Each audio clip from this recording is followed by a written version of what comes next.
If you've seen middle splits done with toes facing up like this, is it really a middle split? What matters most when defining a middle split is 180 degrees of horizontal abduction, and we can do that with both the toes facing up or facing forward. Instead of arguing about which way is right or wrong, let's talk about the benefits and drawbacks of each foot position.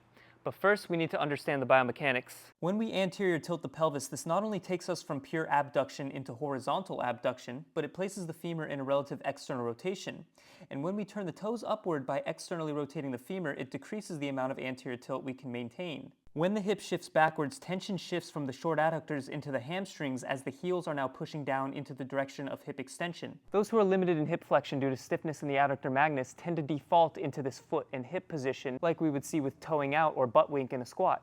Though we want to bias the adductors as much as possible, some people will feel apprehension when moving deeper into the stretch with the toes facing forward, especially when they have weak and guarded adductors. Because this toes up position offloads the adductors, it may be easier to get them to relax into a passive stretch for longer durations. This is why a really effective drill for building tolerance to deep ranges is the middle split good morning. As we turn the toes up, the hips naturally drop back toward the ground. We can use that to our advantage by attempting to maintain that hip position relative to the ground as we bring the toes forward again and push the hip through hip extension. As we sit the hips back and offload the adductors, we have an opportunity to wiggle the feet outward into more abduction.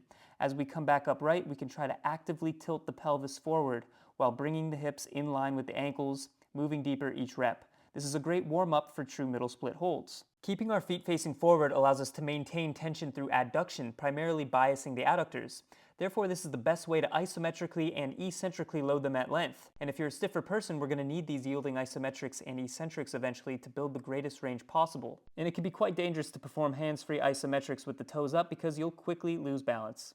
Stiffness in the adductors that just cross the hip will restrict the ability to create anterior pelvic tilt. So if you find it very difficult to keep the toes down in the middle split, then I suggest you work on your horse stance squatting and even use the hands-free middle split good morning or the half split good morning, making sure to only hinge as far back as you can maintain the toes on the ground. So in summary, both foot positions have their benefits, and most people will reach a toes up middle split or a triangle split where the hips are behind the ankles well before they ever accomplish the full 180-degree middle split. But as long as the package delivers itself gracefully to the floor one way or another, that's good enough for my standards.